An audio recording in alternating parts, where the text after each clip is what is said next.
Welcome to stock market learnings. इस video में बात करेंगे हम निफ्टी 50 और बैंक निफ्टी के डेली एनालिसिस के बारे में। साथ ही आपको सपोर्ट और रेजिस्टेंस भी बताएंगे और साथ ही आपको सपोर्ट और रेजिस्टेंस के साथ में कब आपको कॉल और कब आपको पुट बाय करनी है वो भी आपको बताए जाएंगे। वीडियो को स्टार्ट करने से पहले प्लीज़ हमारे चैनल को सब्सक्राइब कीजिए, साथ ही बेल आइकन को दबा लीजिए ताकि आने वाली वीडियो की नोटिफिकेशन आपको मिलते रहे। चलिए स्टार्ट करते हैं वीडियो को।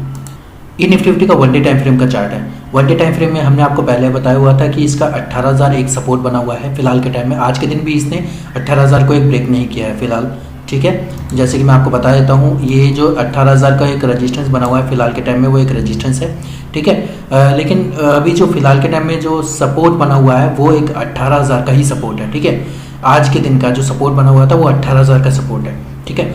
और जो नेक्स्ट डे का जो मतलब इंट्राडे में हो सकता है वो आपका जो सपोर्ट हो रेजिस्टेंस हो सकता है वो 18,110 से 120 तक का रेजिस्टेंस हो सकता है, ठीक है। और जो नियर बाई सपोर्ट होगा आपका, वो जो नियर बाई सपोर्ट होगा वो आपका सपोर्ट हो सकता है 17,970 के आसपास का, ठीक है।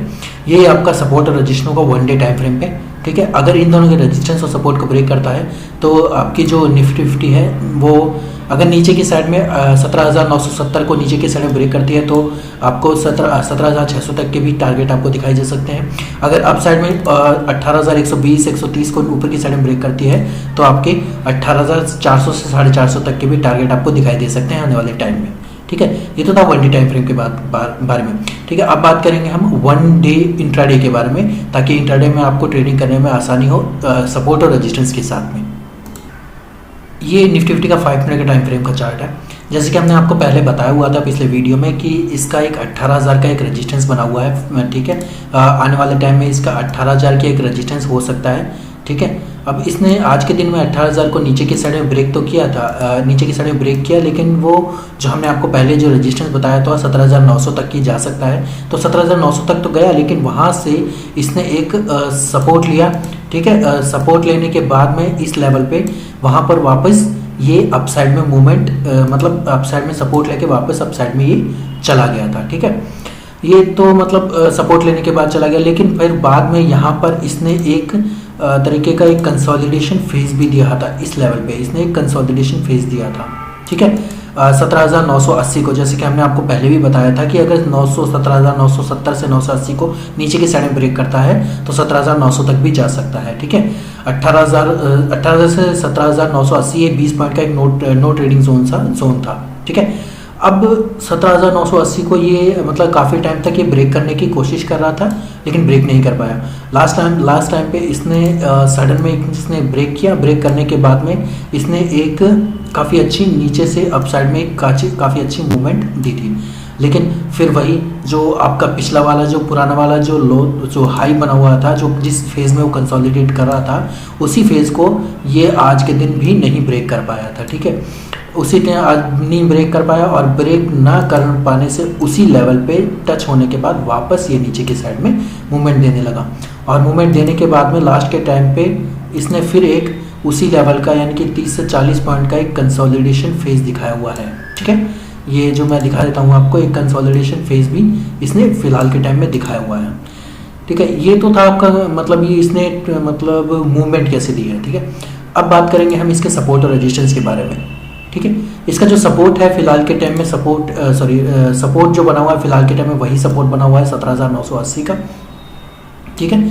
अब जो रेजिस्टेंस बना हुआ है, रेजिस्टेंस भी वही आपका बना हुआ है 18,080 का, मतलब 18,060 से लेकर 18,080 तक का, और सपोर्ट वही बना हुआ है 17,980 से 17,960 तक का। ये मतलब ये 20-20 पॉइंट का एक नो ट्रेडिंग जोन है। इस जोन में आपको ना तो बाय करना है ना तो सेल करना है, ठीक है।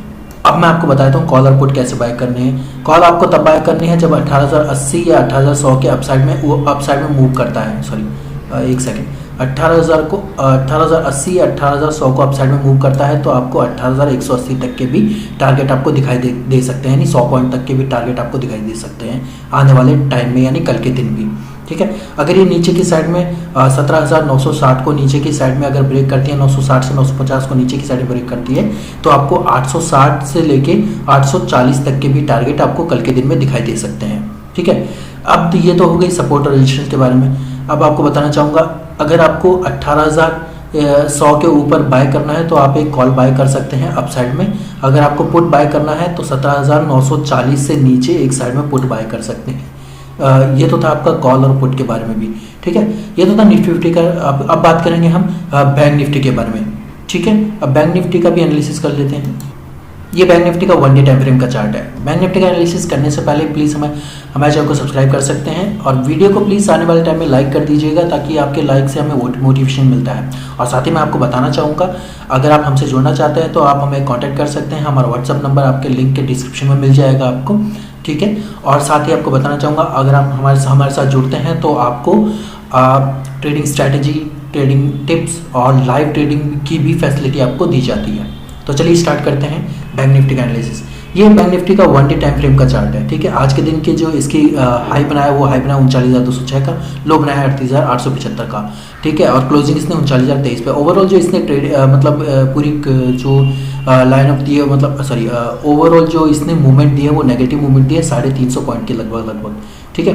अब मैं आपको एक और चीज़ बताना चाहूँगा, जो हमने पिछला वाला जो इसका एक जो सपोर्ट बताया था हमने आपको 39,300 का, ठीक है, सॉरी 39,300 का एक सपोर्ट बताया था हमने, उसने उसके नीचे भी क्लोजिंग दी है और आज के दिन उसने ही उसी के नीचे ही रहा है। अब बात करेंगे इसके सपोर्ट के बारे में। 1 डे टाइम फ्रेम का जो सपोर्ट हो सकता है वो हो सकता है 38,800 का, ठीक है। 38,800 में अगर ये नीचे की साइड में ब्रेक करता है तो ये डेफिनेटली आपको ये 38,000 तक के भी टारगेट आपको दिखा सकता है, ठीक है। अब मैं आपको एक और चीज़ बताऊँ, 39,300 को अपसाइड में अगर ब्रेक करता है और अपसाइड में 1 डे टाइम फ्रेम में जाता है तो आपको 39,900 से 40,000 तक के भी टारगेट आपको दिखाई दे सकते हैं आने वाले टाइम में, ठीक है। ये तो था 1 डे टाइम फ्रेम के बारे में, 1 डे टाइम फ्रेम के बारे में। अब बात करेंगे हम 5 मिनट के टाइम फ्रेम के बारे में इंट्राडे के लिए। ये बैंक निफ्टी का 5 मिनट टाइम फ्रेम है। आज के दिन जो बैंक निफ्टी ने जो ओपनिंग दी थी वो डाउन ट्रेंड में ओपनिंग दी थी, यानी कि मतलब एक गैप डाउन ओपनिंग दी थी, ठीक है। गैप डाउन तो ओपनिंग दी थी वो ठीक है, लेकिन उसके बाद वो उस लेवल से अप साइड में आया ही नहीं, ठीक है।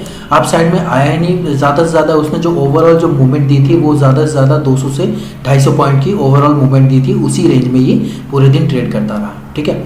अब मैं आपको बताना चाहूँगा, इसका जो फिलहाल के टाइम में जो सपोर्ट बनेगा वही बनेगा आपका 38,800 के आसपास का 1 डे टाइम फ्रेम वाला, लेकिन जो नियर बाय रेजिस्टेंस हम मान सकते हैं वो 38,900 का मान सकते हैं। 38,900 का इस बेसिस पे है क्योंकि अभी जो 38,900 का यहाँ पे इसने एक बार एक क्लोजिंग तो देने की कोशिश की, बट 38,900 से नीचे नहीं जा पाया।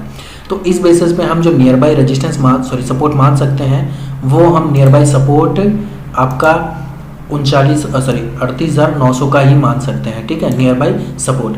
अब नियर बाय रेजिस्टेंस क्या मान सकते हैं? नियर बाय जो रेजिस्टेंस मान सकते हैं वो मान सकते हैं हम आज का डे का हाई यानी 39,200 का, ठीक है। ये आपकी 300 पॉइंट की जो रेंज है वो नो ट्रेडिंग जोन है। इस रेंज में आपको आज के दिन और कल के दिन और 1-2 दिन की रेंज में आपको ट्रेड नहीं करना है फिलहाल के टाइम में। अगर आपका इस रेंज को ब्रेक करने के बाद आपको क्या ट्रेड करनी है वो मैं आपको बताऊंगा, कौन सी कॉल और कौन सी पुट बाय करनी है वो भी मैं आपको बताऊंगा।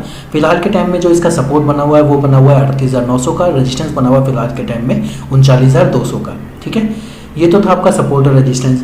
अब अगर सपोर्ट और रेजिस्टेंस में ब्रेक करता है तो क्या होता है? अगर ये आज के टाइम के जो सपोर्ट रेजिस्टेंस बना हुआ है फिलहाल के टाइम में, ठीक है, फिलहाल के टाइम में अगर ये 39,210 या 220 को अपसाइड में ब्रेक करता है तो 39,500 तक के लेवल आपको पिछले दिन के हाई के बराबर आपको ये जा सकता है, ठीक है। अगर ये नीचे की साइड में ब्रेक करता है तो नीचे की साइड में ब्रेक करने पर 38,880 से 900 को नीचे की साइड में ब्रेक करता है तो आपको 38,600 तक के भी टारगेट आपको दिखाई दे सकते हैं।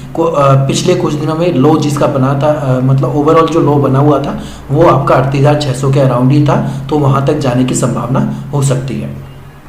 तो ये था आपका मतलब सपोर्ट और रेजिस्टेंस 5 मिनट के टारगेट में। अब बात करेंगे हम इसके कॉल और पुट कैसे बाय करनी है। कॉल आपको तब बाय करनी है जब 39,220 और 39,250 को अपसाइड में ब्रेक करके क्लोजिंग देता है, फिर उसके बाद आपको एक कॉल बाय करनी है 39,450 के लिए, मतलब 200 पॉइंट के लिए आपको एक कॉल बाय करनी है। और आपकी कॉल जो टारगेट होनी चाहिए आपका 1:1 होना चाहिए, यानी कि अगर आप 25 पॉइंट का टारगेट लेके चलते हैं तो आप 25 पॉइंट का भी एसएल लेके चल सकते हैं, ठीक है।